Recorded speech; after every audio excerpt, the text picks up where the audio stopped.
Okay, I think I'm gonna do that too. All right. Now let me go back to sharing the screen. Okay, there we go. So as Nancy said, we wanted to make sure we were all on the same science page. So we're going to do a little science. So one of the big questions that's always asked is it human made? So the chart here shows the major ice ages over the last 100,000 years. And so you can see that there are a number of spikes. The spikes are hot periods of time. And the very end of our screen there on the right-hand side, 0 represents 1950. So you can see we have, you know, a few decades after 1950 in this scale of time. And by far, the hottest spike, it's 2 times higher than any of the other ones, is what we have done in the industrial, post-industrial era after we started burning fossil fuels. And over on the left hand, this what it's measuring is the carbon dioxide, the parts per million. And the organization 350.org, which some of you know of as a climate change organization, took that name because 350 was what was considered sort of the livable amount. And we're around 410 right now. So not a good situation. Okay, why is it not progressing? Oh, for heaven's sakes. Whoops, oh no, it progressed too many. All right, there we go. So what we believe, only 42% of Americans believe that scientists agree that climate change is caused by human or is a real danger. Now, I'm going to ask a question here, and please just unmute and say your answer. So we'll get a cacophony of answers, probably. So my question is, what percentage of scientists do you believe agree that climate change is caused by humans? 99.9. 90 guesses? Yeah, 90 something. Yeah, 97. 97 to me too. Okay, we have a very educated group here. It is 99.9. well, of peer-reviewed studies, it's 97%. So, you know, like, there's probably more people than agree on whether the Earth is flat or not. So how did we get so confused about this? And the answer is a very calculated misinformation campaign that was run by none other than Exxon and Shell. So they knew from the 1980s, their scientists were seeing the temperature rise issues. They were doing calculations. They were doing modeling. They very clearly saw, in fact, pretty accurately, the level of rise we were going to have. And what Exxon and Mobil chose to do about that was feed the notion that, well, we don't know if it's human-made, something's happening, but, you know, maybe it's not a problem. They fed climate denial. There are not a lot of things that I think are a sin. This, I think, is a sin. We have lost decades that could have been spent solving this problem. We've lost those decades being confused. So this slide is designed to show what the results are of acting quickly versus acting more slowly. So you see that first slide at 2.6, if we started doing our reductions at 216, it more gradually slopes down, right?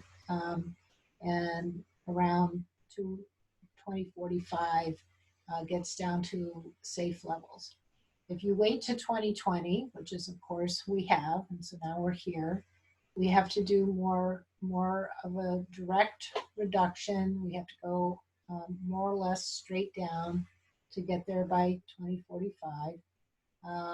And if you wait till 2025, you have to do so steep of a reduction. You have to, just be putting stuff right, left, and center. I saw graphs in my early activism that started, here and had a nice gradual decline. So the sort of bottom line of this is the longer you wait to make the reductions, the more drastic the steps are that you have to take in order to make the reductions. So that's why it's important for us to get on this as fast as we can. This slide also talks about doing this to not exceed a 1.5 Celsius temperature rise globally, or a 3.6 rise globally.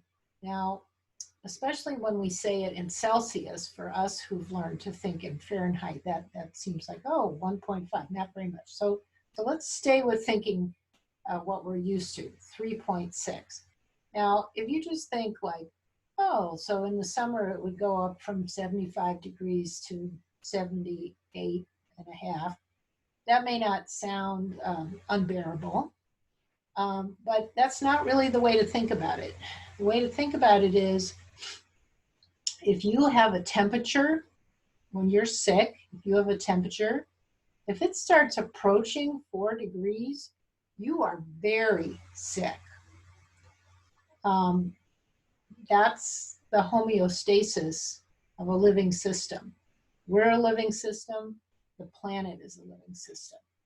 So the science is very clearly showing us that if we go very much beyond this, we're in utter catastrophe. We're in drought and horrific sea level rise, and we may be in horrific sea level rise even without reaching that point. So it's really important to understand that is the number that has been come up with globally that we're trying to stay below. This chart, which probably is a little too small for you to see, so I'm just going to try to read some things from it, is showing like what are the differences in terms of things that happen between a 1.5 Celsius rise and a 2 degrees Celsius rise. So global population exposure to heat waves, we have 2 billion more people would be exposed to heat waves by just that half Celsius rise. Reduction in global corn harvest, we go from a 10% problem to a 15% problem, so 1.5 times worse. Decline in marine fisheries, we go from 4.5 million metric ton decline to a 6 million metric decline. Further decline in coral reefs, we go from 70 to 90% to essentially 100%. Global population exposed to new or aggravating water scarcity, we go from 4% experiencing that to 8% experiencing that. People exposed to drought each month, we go from 114.3 million to 190.4 million. So, I won't go on and read the whole thing, but you get the picture. Things get much worse as it gets hotter.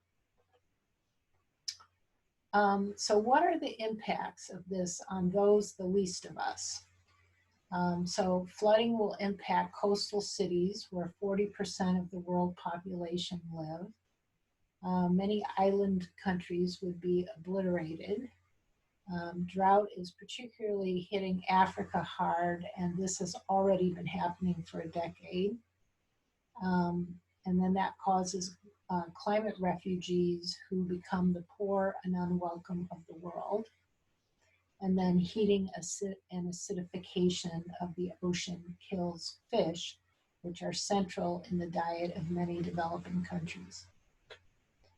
What are the impacts on these, our neighbors? So here I'm talking really Washington, really local.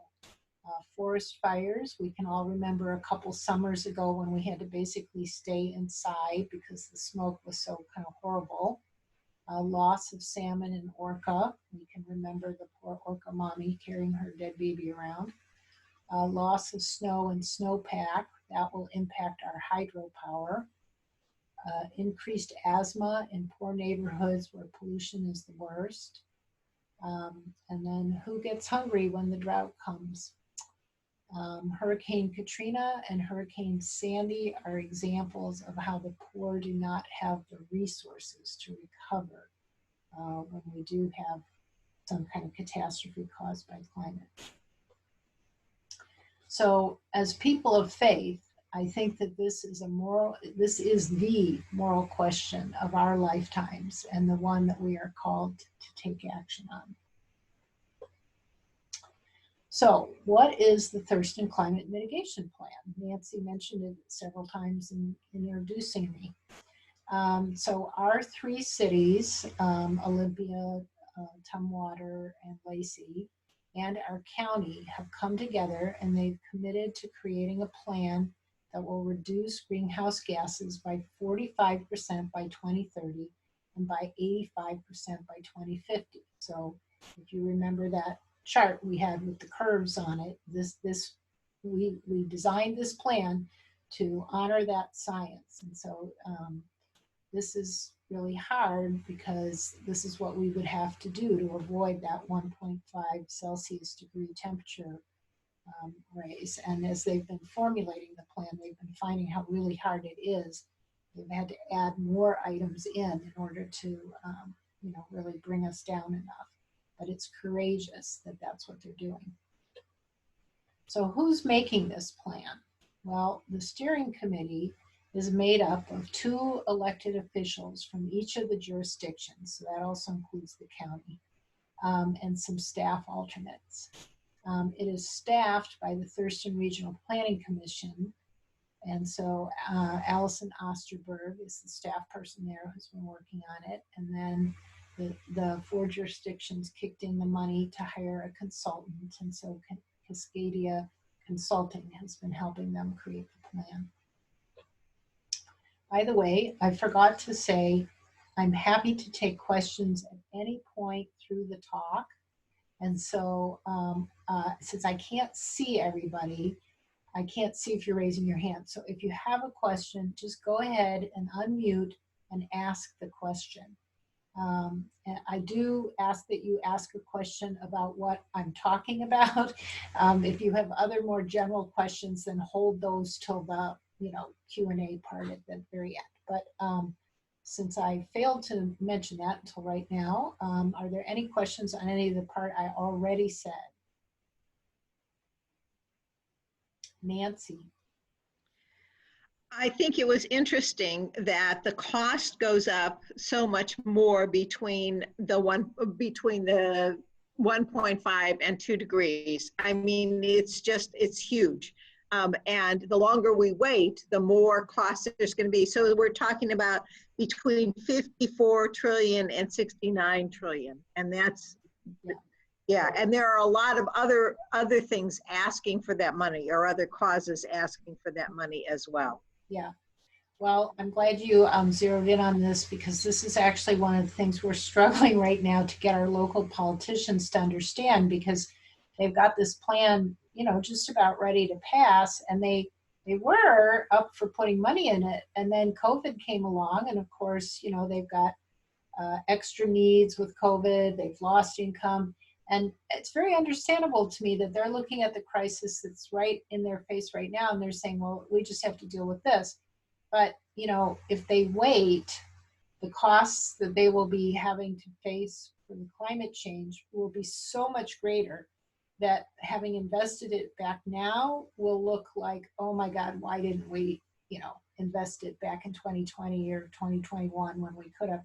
So this is one of the things we've been trying to actually get across to them. We've had some letter writing campaigns, and that's like one of the things that we've been trying to sort of bring home in our letter writing. So If there are other questions, please unmute and say your questions because I can't see everybody.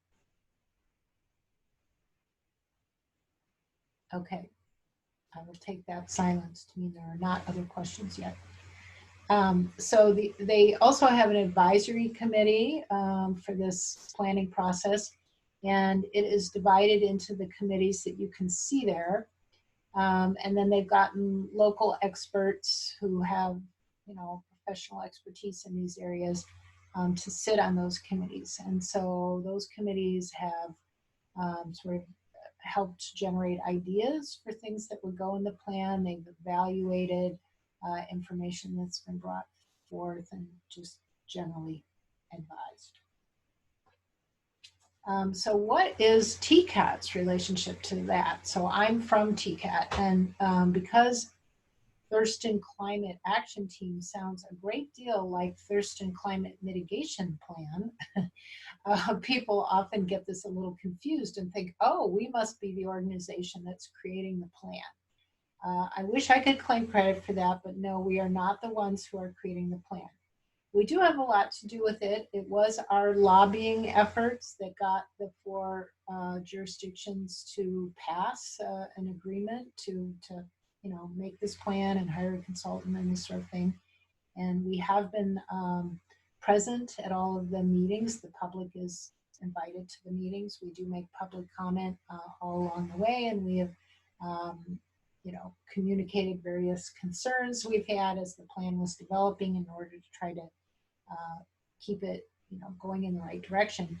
And of course, what we're doing right now, as exemplified by my presence with you, is we're trying to reach out to the public, make sure people really know about this plan and that people will support the plan, that you will communicate to your council members that you want a climate plan to be passed. And I'll come back to that again at the end of this with a little more details about that. So the process and the time frame. So in January through May of last year, they formed both the steering committee and the advisory committee. They put the bid out for the consultants. And then from May through September, the consultants and the committees gathered ideas from everyone about what should be in the plan. And then from October to December, the regional Planning Council and the consultants evaluated almost 300 ideas. The consultants created a ranking system for them and got the 2 committees to score them. And then in 2020, 72 of these items were eventually selected and are going into the plan. And just so you know how the scoring was done, they took into account how much greenhouse gas reduction would you actually get, what is the speed of deployment, and control, how much local control do the government have over the items in the plan, so can they really make them happen. And then co-benefits were listed as things that were beneficial to the ecosystem, that created more equity, created economic development, or helped with adaptation to climate change. So those were sort of how they scored the items and selected them. What's coming ahead? The plan is being written into a narrative draft, which will be released soon. I think we're thinking September. There will be public hearings on it at that point, so you would have the chance to come hear the presentation by the consultant if you wanted to, and to ask questions or make comments on it. And then at this point, it's slated to get voted on in late November or early December. So this pie chart is really important in terms of understanding some of what goes into the formation of the plan.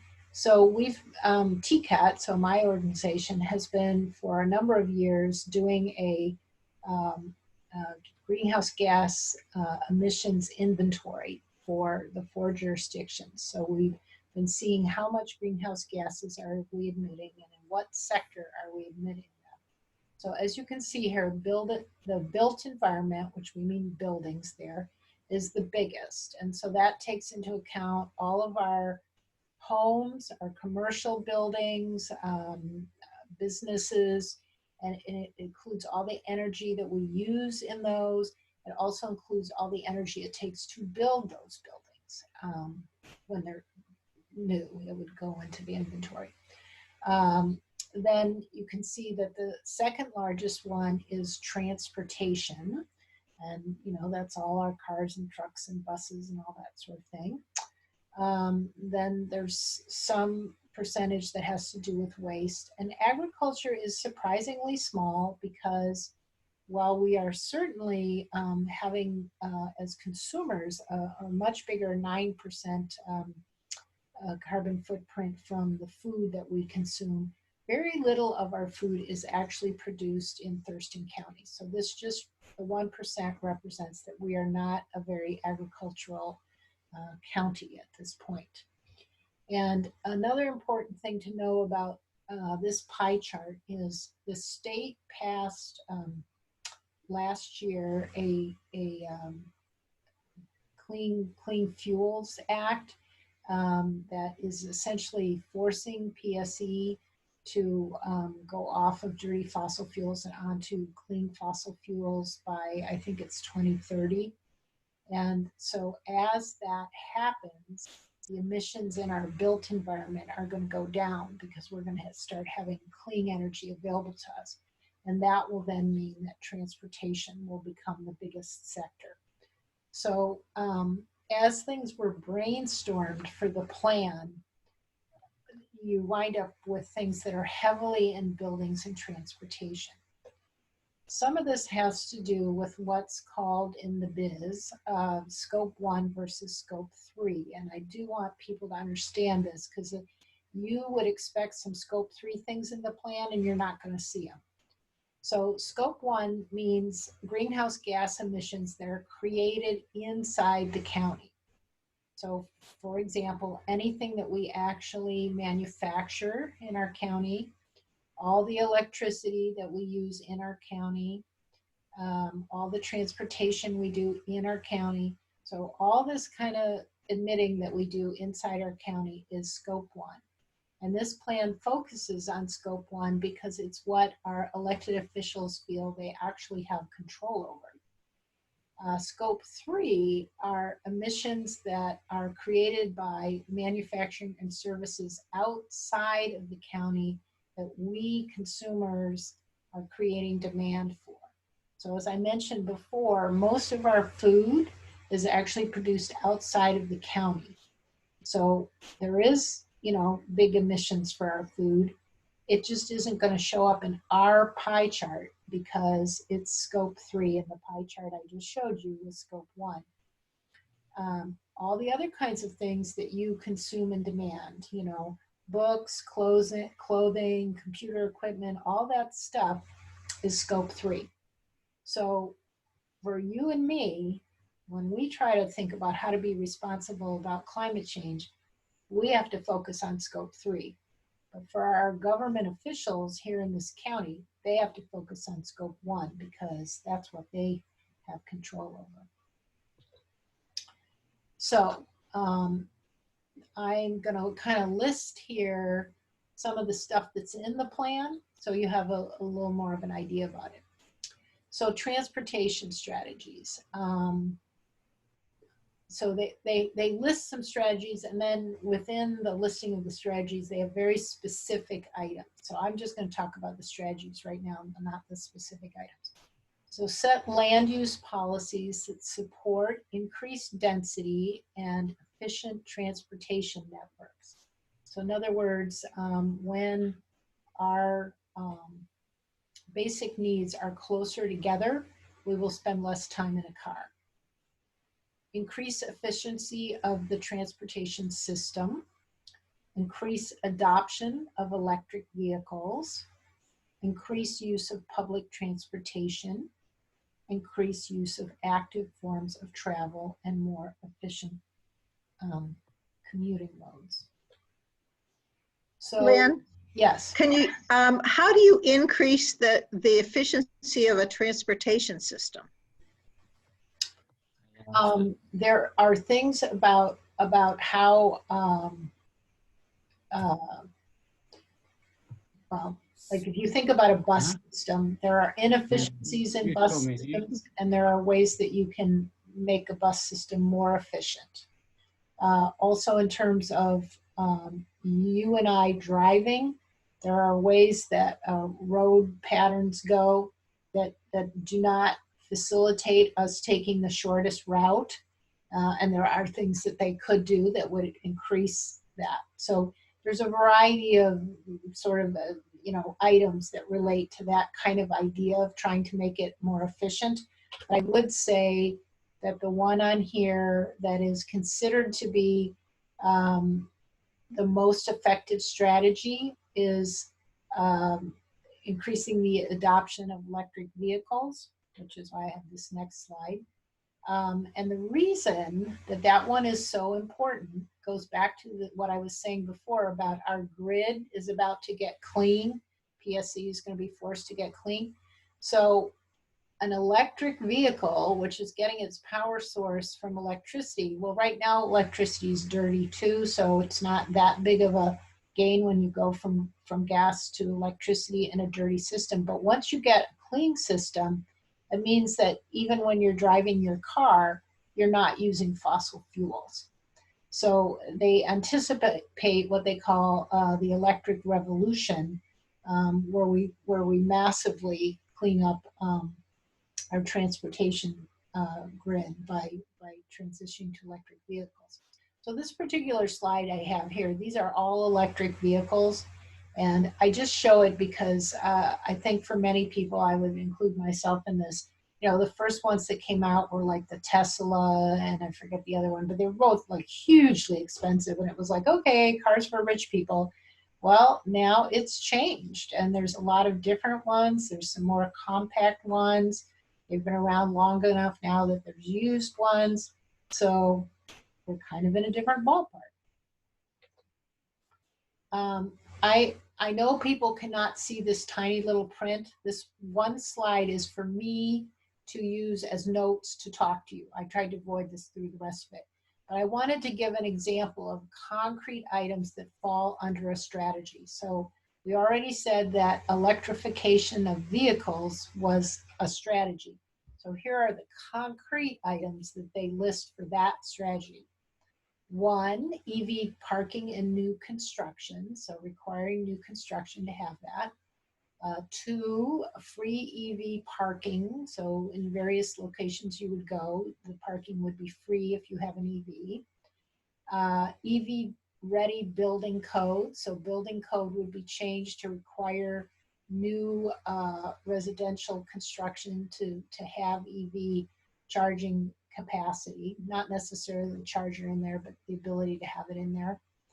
EV integration, reevaluate regulations and make necessary changes to ensure charging stations are able to be permitted in locations where they are needed. 4 is converting to EV fleets, so getting all of our municipal and government fleets, things like school buses and government cars, etc., to be EV. EV education, so a lot of reaching out to the consumers and sharing with them information that will help them move in this direction. EV mass purchase discount, so creating a program where you can get an EV for cheaper by purchasing it with a group of other purchasers who are also wanting to get EVs. And then EV purchase incentives, so some kind of a bonus kickback to you if you buy an EV. So that's just an example under this particular strategy of when they get more specific, what kinds of things do they come up with. So also under transportation, they have this idea of a 20-minute walkable community. And what that means is that things like banks, grocery stores, barber, medical care, drugstore, that all of these things you could get within a 20-minute walk.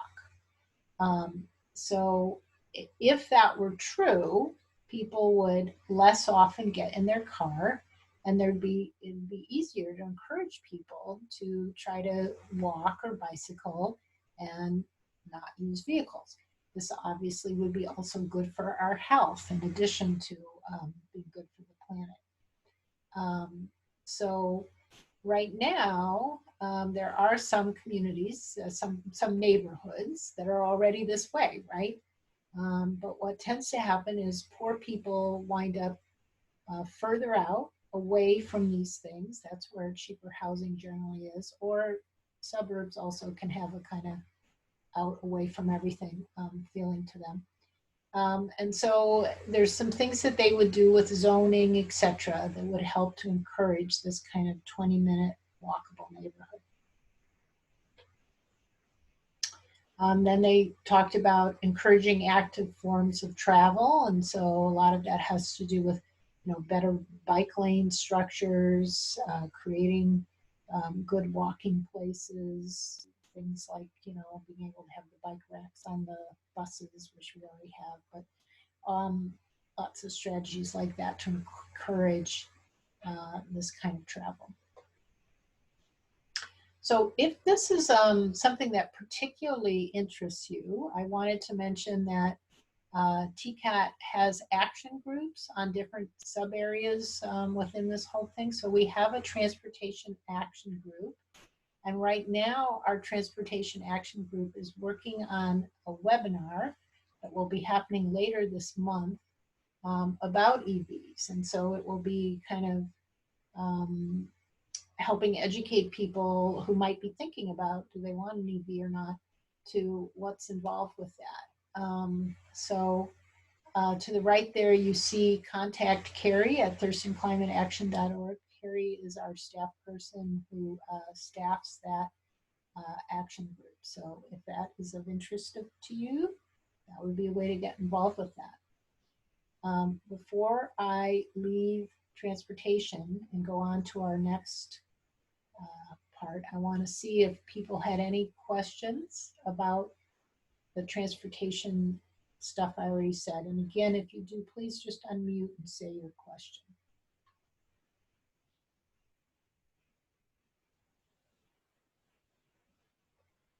Okay. How far along are they on hydrogen fueled cars? I have no idea.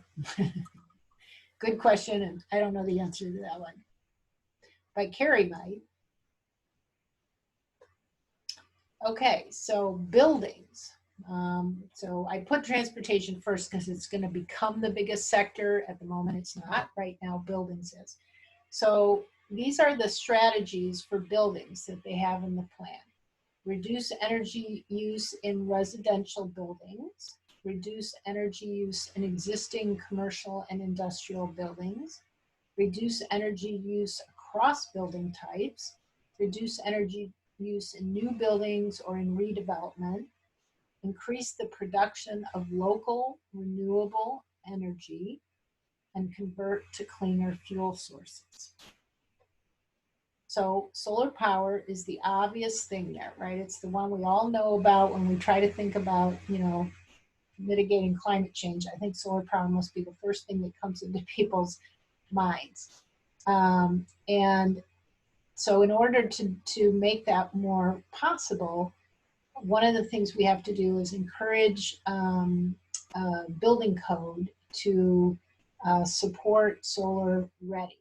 So what solar ready means is things like when they're figuring out which way to face certain things in a building on a plot of land, actually paying attention to where is the south exposure. I was just driven insane when I lived in Seattle. They had built this triplex that had 3 sets of roof, all face with the right slant, perfect slant, all facing north. And there was absolutely no reason that the building couldn't have been created where, that faced the other direction, other than just nobody had bothered to think about it. So it's that sort of thing. There's also some things about the angles of roofs. There's some things about how you put in struts into the roof and this, that, and the other that make it so that it is solar ready. So they're not talking about, you know, requiring all new buildings to have solar roofs, but they're saying, let's build these houses so that when someone wants to put solar on their house, it's actually possible. And they're not told, oh, well, because of this, that, and the other thing, you can't ever do it. So we want new building stock to be solar ready. There's, yeah, Nancy, you got to unmute. Yeah, a lot of people think that because we live in the Northwest and we have, you know, 9 months of rain, that solar won't work. Can you say something about that, please? It's just not true. There's a lot of people who actually do have solar. You know, we do have, you know, our gray days or whatever, but, you know, solar panels are also designed to hold a certain amount of energy. And so, you know, they can take it in during the sunny time of the day. There are also ways that it's arranged with the utility company where you can take it in during the sunny time, feed it into the system, and then you are drawing it back, you know, when you need it. There are some issues around that the energy companies would talk about, but we're developing more and more technologies to kind of help with that particular problem, including things like then the utility companies would encourage people to do things like laundry that use up more energy during peak sun times, you know, so they would give you a cheaper rate if you did these things during the time where they had more of the energy available. So there's a lot of, you know, you talked about creative at the beginning, Nancy, right? That was one of the 3 C's. There's a lot of ways to get creative around solar, including we have a local project here, which is called Ole Community Solar, and they are in the process of trying to build some community-owned solar arrays. The first one is going to go on the Children's Museum. They're looking for people willing to invest in that, so check it out. One of the things, my son lives in the San Francisco area, and I guess it's PG and the PPU, whoever their electric company is, essentially paid them to put solar panels on their roof, and then they get a reduced rate. So it's like a lease for at least as long as they own the house, but they pay a lower rate to the electric company then for having put up their solar panels. And we don't have anything like that here, do we, yet? Yeah, I have to say, PSE would not win any contests nationally for progressive energy companies. Okay. Yeah, I mean, God knows many of my activist buddies have spent a lot of time banging their head against the PSE wall. Okay. But the legislature is basically finally saying to them, you have to do it. You know, we don't care whether you want to do it. You have to do it. So they are being moved now, but they're being moved kicking and screaming. So, I mean, you're right that there are creative things that utility companies have done around the country to kind of try to move the needle, and some have really invested themselves in renewable energy sources, and then not PSE. So another strategy in the plan is weatherization and energy efficiency measures. And I was on a panel one time about energy things, and this dear man who works on building codes in the Seattle Buildings Department said, oh, you guys all want to talk about solar because it's so sexy. He says, but you know what really makes a difference and isn't sexy at all is energy efficiency measures. And he just went on to talk about the fact that, like, you know, if you don't have adequate, what's that guy spraying in there right now? I'm losing the word I want. Somebody help me out here. Insulation. Thank you. If you don't have adequate insulation in your ceiling or in your walls, then you are consuming energy which is literally going out the window or the wall in that case. And so, you know, not only can you get a lot more savings than you would get with your solar panel, but, you know, you will more quickly pay back, you know, what you spend fixing this.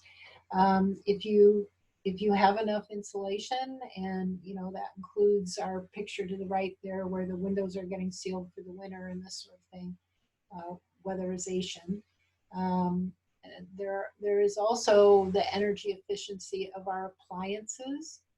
Many of us have 20-year-old plus appliances, and since then they've come out with ones that are just way more energy efficient. And so, you know, especially if you've got one that's dying, please do the research ahead of time and figure out, you know, the right one, so you're not scrambling and just getting talked into whatever's on sale on the floor that day. But, you know, I've known people who just said, well, I'm going to do it for the planet. I'm going to replace this, you know, item in my house with something that's energy efficient. So that's an important area. Okay, does anybody recognize this building? If so, tell us the name of it. Nope. Okay. This is the Bullitt Foundation building in downtown Seattle, and they had it built as a net zero building because they wanted to create an example. They wanted people to see that it can be done. And so what we mean by net zero is this building has been, you know, it has solar panels on the roof. It has been built with all kinds of efficiencies in it, all kinds of ways of essentially reusing energy, so that it is a net zero emitter. It is not creating emissions. It's creating its own energy source with the solar panels on there, and they're using rainwater for toilet flushing, and on and on and on. I mean, you know, it is possible, and we've had this technology for at least 10 years to build buildings like this. The more the building industry moves in this direction, the more there will be economies of scale where the builders can get the parts they need and stuff at a more reduced price. So, you know, there's a group in town called Northwest Eco Builders Association that is trying to create a contest in the next year for builders to get them to build net zero buildings so that we can start to see this modeled. But it is in the plan to try to encourage net zero buildings. And then getting off of unnatural gas. So there's a picture there on the right side that shows about fracking. And I think those of us who've heard of fracking sometimes are under the misimpression that, oh, well, that only happens a little bit for some of the gas that happens. But really, fracking is how gas has gotten out of the ground. And so you can see that they have to drill down. They have to go underneath the level where the water aquifers are. And it is very common that the water aquifers wind up getting polluted by the process of this sort of fracking happening. And then they're also getting down to a level where this has created earthquakes, little minor earthquakes, but nonetheless earthquakes in places like Ohio, you know, where they've been doing this sort of thing. And then because it is getting the gas to release from under the earth, you know, hopefully most of it goes through the system that they have set up. But you know, they've cracked the earth is what they've done, and so it can wind up leaking out of other spots in the general area after they've done that. And so once you have those methane leaks, they can go on for years. And methane is a much more potent greenhouse gas than the natural gas itself is, than carbon dioxide is, which is our most common greenhouse gas. So on any number of levels, there's kind of some disasters going on environmentally around fracking. And so even if it was not a potent greenhouse gas, environmentalists would have concerns about it in terms of what it's doing to the water and, you know, this gas leaking into the air, etc. But when you add to that, then we're using this gas, and it is a fossil fuel, and it is adding to warming of our planet. Gas is just not really a good solution, and you know, the gas companies sort of saw this opportunity when the environmentalists were going after coal and gas companies. Like, oh, okay, they're going to kind of drive people off of coal and they're going to drive people off of oil. So we'll promote ourselves as the clean alternative. And I'm sure you've heard that talked about as the clean alternative. And yeah, it was cleaner than coal. But at this point, we can't afford any of this. Like, the planet cannot afford any more fossil fuels being burned. So to call it natural or clean is greenwashing. It's really not an accurate description of the situation. And so that is part of why the legislature is forcing PSE to change its business plan, because PSE reluctantly gave up coal and just pivoted to gas. And you know, what the legislature is trying to get them to pivot to are things like wind and hydro, renewable sources of energy that don't burn fossil fuels. So we have a building action group, just like we have the transportation action group. This one is working on the Net Energy Buildings Challenge, which I mentioned a minute ago. And then they're also interested in the idea of getting residential energy performance ratings at the point of sale. So in other words, if it was required when anyone sells a property that they have to get an energy performance rating, just being able to see like, oh, this house that I'm considering is really energy efficient versus this one that's not so energy efficient. Just consumers having that information when they're looking for a property will start to push people to actually make improvements and changes. A lot of people do other improvements to a home at the point that they sell it. They put a new roof on it or whatever, because they know that'll make it more marketable, and they don't want during negotiations for that to come back as a sort of, no, you've got to put a new roof on.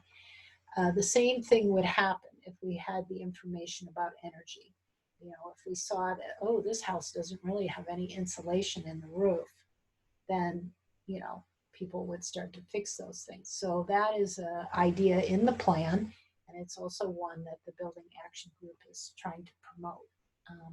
So if buildings is an area that interests you and you feel like joining the Building Action Group, Chris Von Dahlen is the contact person for that, and that is his email there. I'm going to take a pause for a second here and see if anybody has any other buildings questions that they want to ask me before we move to the next section. And again, I cannot see. Oh, I have a question. I'm Kate. Hi. Hi. What do you know what percentage or in Thurston County the residential versus, or you know, how much the residential energy is taking versus like the business and office buildings? Now Chris would be able to tell you this like that. What somehow is coming in my head, which I have to assume is because I heard it somewhere, is that 60% is residential in our county. I think that's right. Okay, so it's a lot. It's a big chunk of energy, of the energy we use in Thurston County is residential. Yep, absolutely. Yeah. Mm-hmm. I just got served a salad. So. Oh, okay. Alrighty. Very nice. Okay, well, thanks, Lynn. You're So that's, welcome. yeah, important. Residential is just as important as the business side, so. Yeah, I mean, and it is something that we have control over. And so, that's part of the reason why I was talking about, the energy efficiencies. Those are things that we have control over in our homes. LED light bulbs I don't talk about because I think at this point most people know about them, but it's something like 1/3 the amount of energy every time you replace an LED light bulb. Uh, replace a traditional one with an LED. And if you were brought up like me, you don't throw anything out until it's used up. And when I suddenly realized that waiting for my old light bulbs to die just meant that they were using up all this energy, which they wouldn't be if I replaced them with the LEDs all at once, I was like, oh, yeah, right. I got to go through the whole house and change them all. Kind of obvious, but it hadn't occurred to me. Okay. Yeah, Lynn, when you're Yeah. talking about the building, are you also talking about land development? Yes. Okay. Well, Land development strategies in the plan. Some of them are in transportation and some of them are in buildings, but there are a number of land development strategies. what I'm interested in, is there any specific standards for preserving trees? I know there's a general sentiment, yes, preserve trees, but are there specific standards that limit the number of trees that can be taken down? I know the Port Authority is planning to take down, 200 acres of trees? Yeah. And here in the southwest neighborhood, Wellington Heights project, they just clear cut 9 acres of trees, didn't even have permission. That hadn't even been the approval given. They just took it all down. Right. And what I'm understanding is that apart from a general sentiment, there's no specific limitations. Is that true? You are giving a great lead into the next section. I'm going to go into the next section, Bob, and I'm going to answer your question as we go. Sounds good. Thank you. You're welcome. So there is a section in the plan called Trees and Agriculture, and it is the section that has sequestration in it. Now, I have to tell you, I had to fight pretty hard with them about this because in the beginning, for months and months, the only thing they were going to put in was a 5.1 reforestation programs. At this point, what we've managed to get in is nutrient management, which I didn't want that in there. I'm not even going to talk about it. Regenerative agriculture, which I will talk about in a minute, the reforestation item that was in there from the beginning, municipal canopy, which really has to do with the city managing its own trees better, and then tree. Lynn, could you speak up a little bit? As time goes on, your voice is getting softer and softer. Thank you for letting me know. Is that better? Much better. Okay.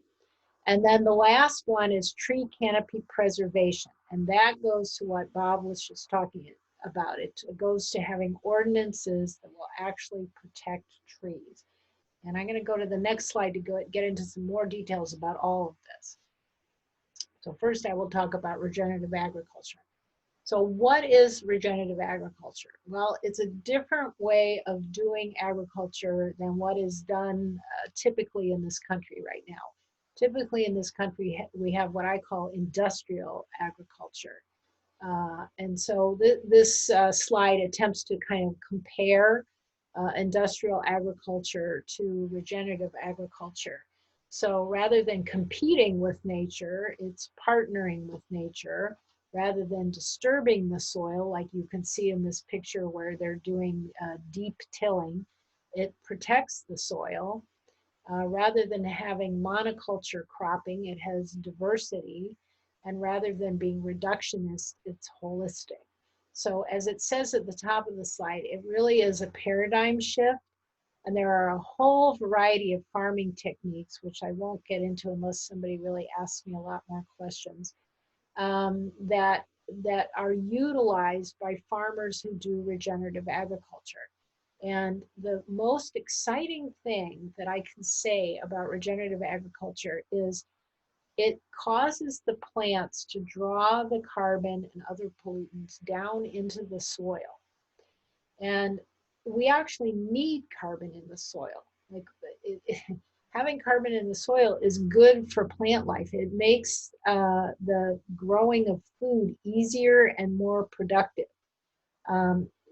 That's where nature intended for the carbon that's naturally in our atmosphere to go, was to have it drawn down into the earth and to nurture plant life. But we've been releasing it through things like deep tilling, which releases it out of the earth, and then just our other destructive practices, our polluting practices are releasing it into the environment too.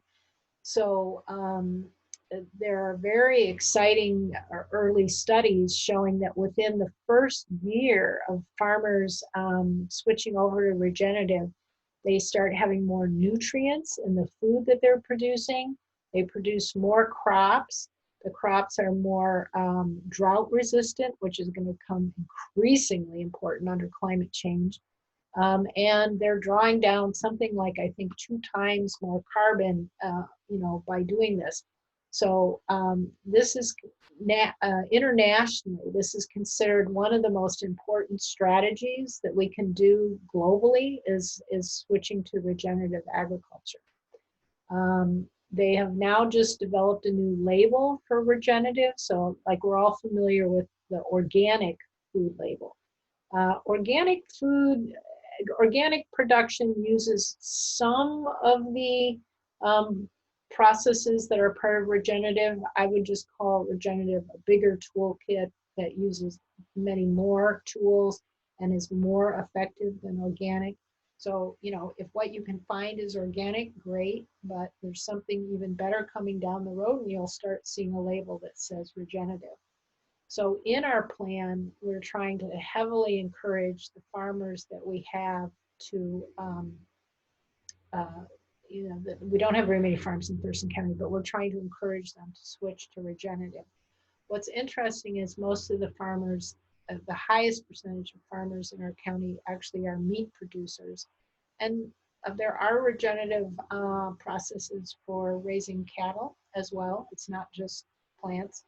And a good number of our local meat producers do regenerative processes. So, Lynn, yeah. Sorry to interrupt you, but in addition to having all these commercial ag, we have a lot of people who have gardens who aren't necessarily using any of these processes because they don't know about them.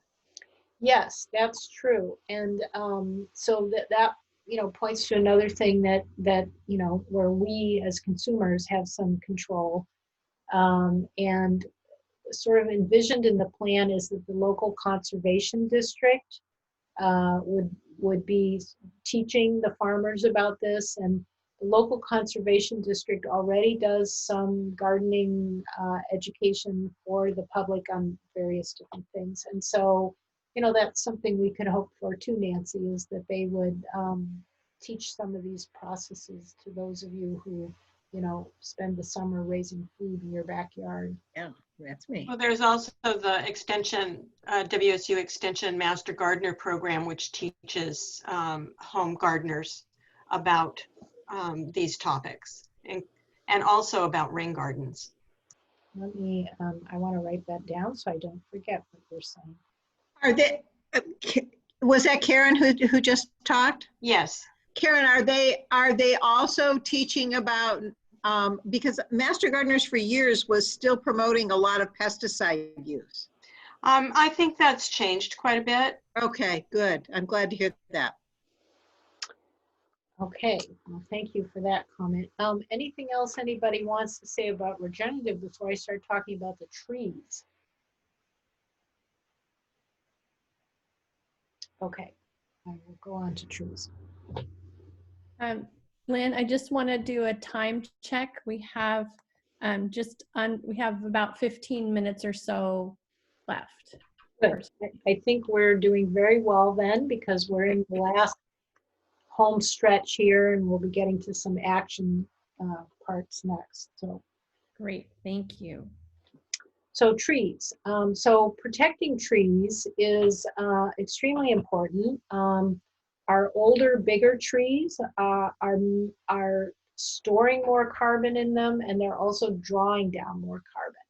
So one of the problems with what Bob was referencing about these development things where they come and take down 180 acres of trees in one fell swoop to build a warehouse is to what degree they mitigate. They say, oh, okay, we're going to plant 50 little saplings somewhere.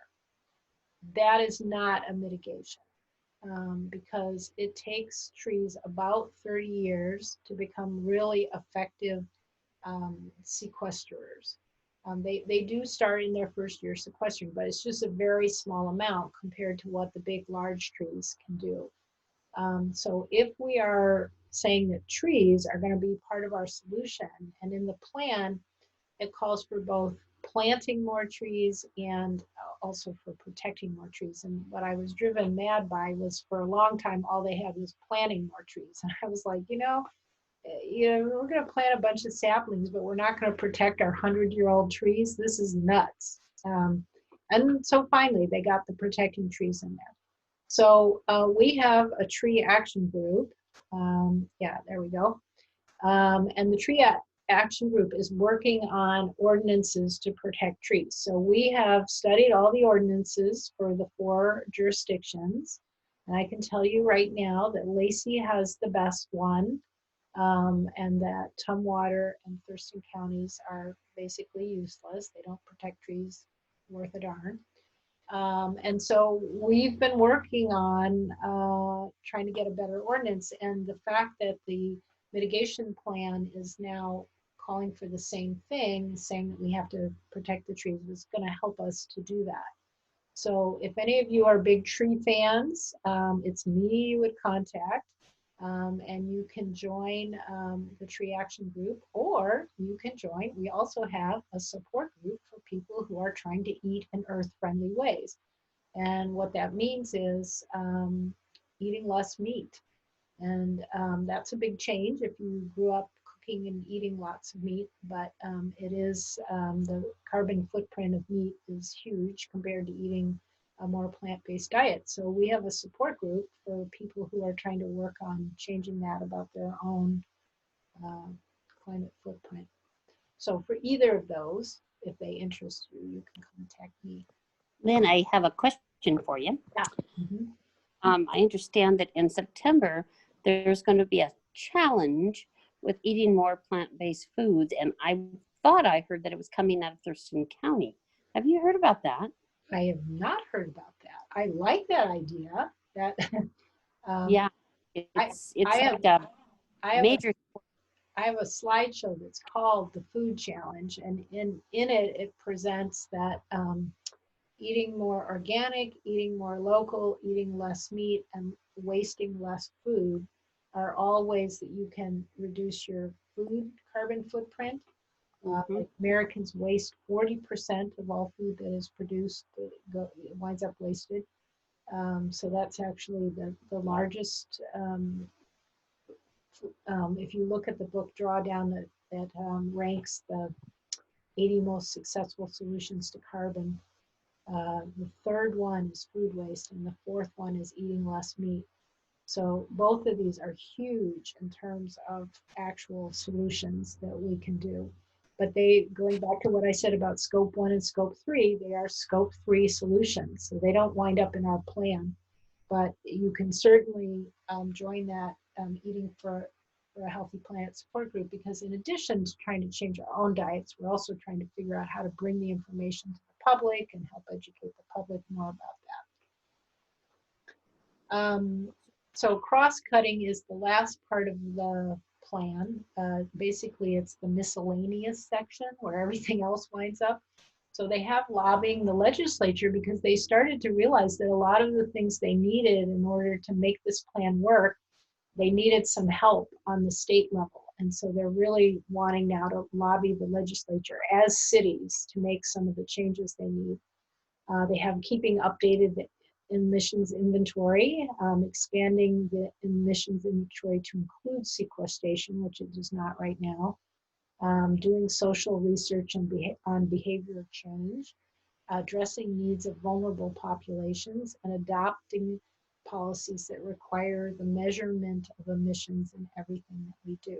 So those are some additional things in the plan. So how can you be more involved in advocating for the passage of a strong plan? So we have an advocacy action group, which is called Carbon Free Thurston. And you can see there that Tom Crawford, who some of you probably met, is the person in charge of that action group. So if you just want to do advocacy as your way of supporting the plan, then you could join that one. Or it says here, sign the petition and write to your council members or show up for the vote. And my next slide goes to that a little bit. So this is our website. And right on the home page, you will find a place both to sign the pledge card and to sign the petition in support of the plan.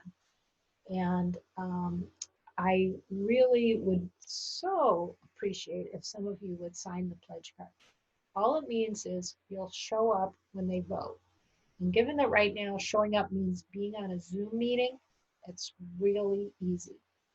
You don't have to say anything unless you want to. And if you want to, you have the opportunity to sign up for a 2-minute testimony to them.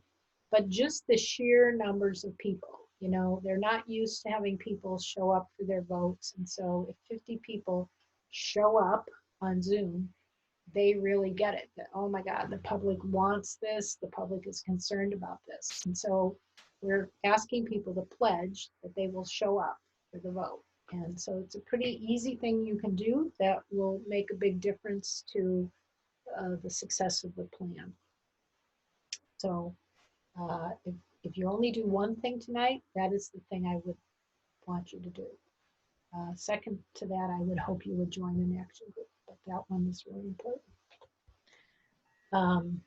So this is a slide about what if you want to reduce your own carbon footprint? Like, what does the research tell us is the most important things in our scope 3 personal footprint? So the most important thing is to stop or reduce flying. It's pretty much a pound of carbon into the atmosphere for every mile you fly.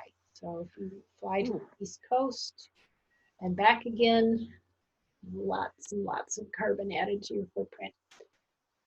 Getting yourself out of a regular car into an EV car would be the next most important thing you could do. Stopping or reducing eating meat is about equal to giving up driving a hybrid car. So it's quite significant, actually. Driving a hybrid car if you're not driving an EV car. And then bringing your home up to the highest energy efficiency standards. So we talked about that. That one is important, but it's number 5. These other ones above are higher. And using efficient home heating is number 6.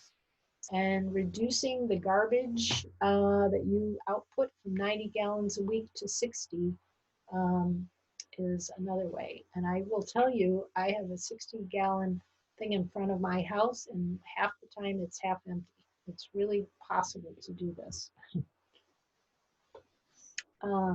So this is a recap of what I already said were ways you could get involved, but I have it here so those of you who are wanting to write things down can do that.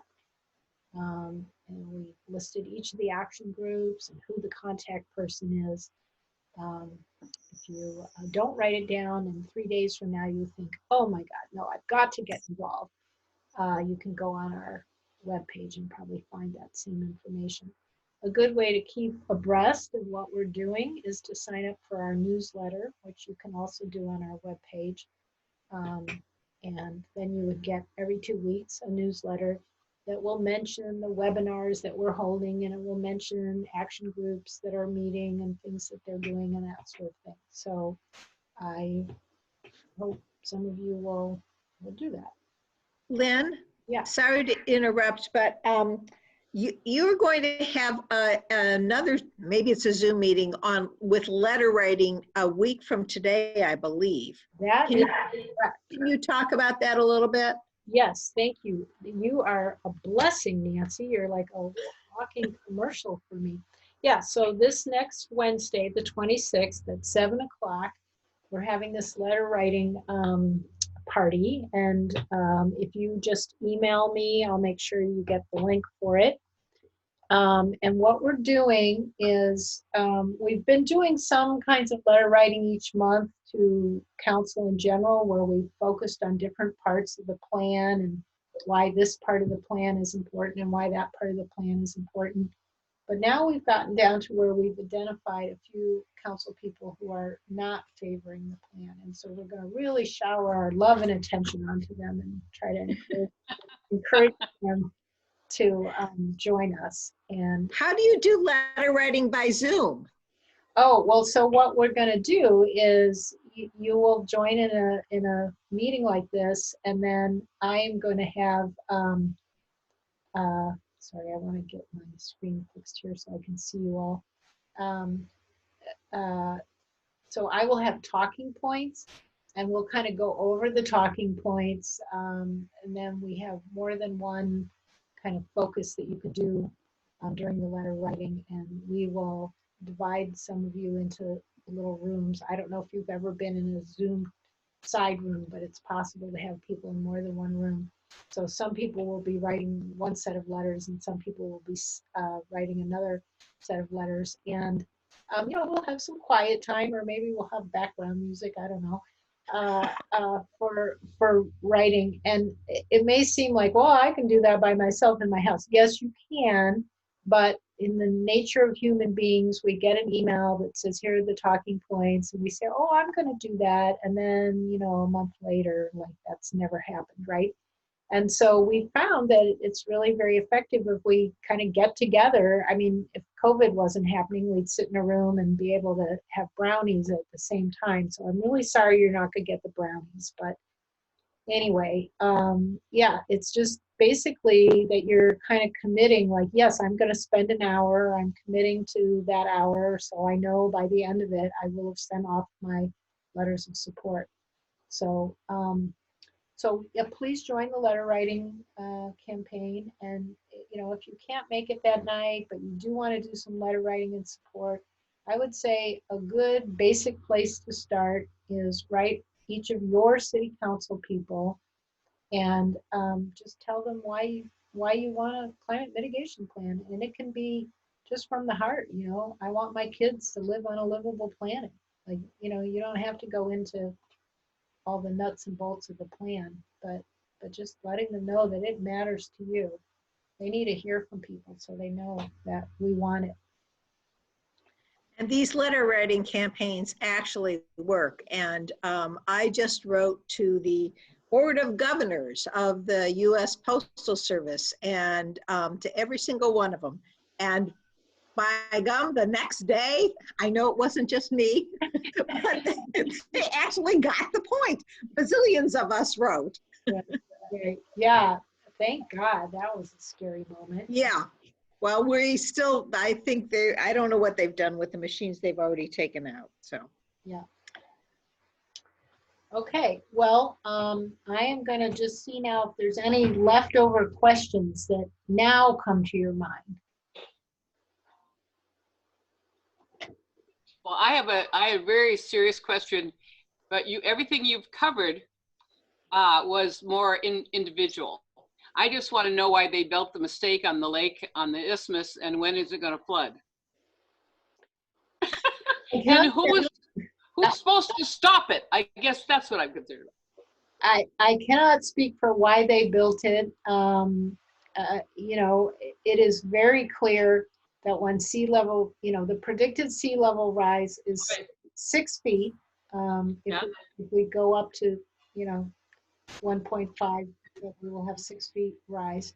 No, above 1.5, we'll have Celsius, we'll have sea level rise of 6 feet. And so, yeah, the bottom of the Puget Sound will rise. And so there's a whole section of downtown actually that would get eliminated if we go there. Including the wastewater treatment plant. So it's not just the horrible Department of Corrections building that they changed into the mistake on the lake. It's just, you know, everything else down there too. And they're building so fast and furiously, all in what will be flooded eventually. Mm-hmm. I heard something about a wall. They're going to build a wall. I heard that too. A dike, you know, like in Holland. I don't know. Sounds kind of weird. Well, I was told by, I have not, I have to say, focused on the downtown sea level rise because I've been focusing on the mitigation plan, but I have been told by somebody that the height that they were going to build for that wall is something like 3 feet. And so, you know, it just doesn't do it if we're going to have 6 foot rise. So, sure. Yeah. Well, thank you for all your help for us individually. I appreciate it. You're quite welcome. Any other questions people have?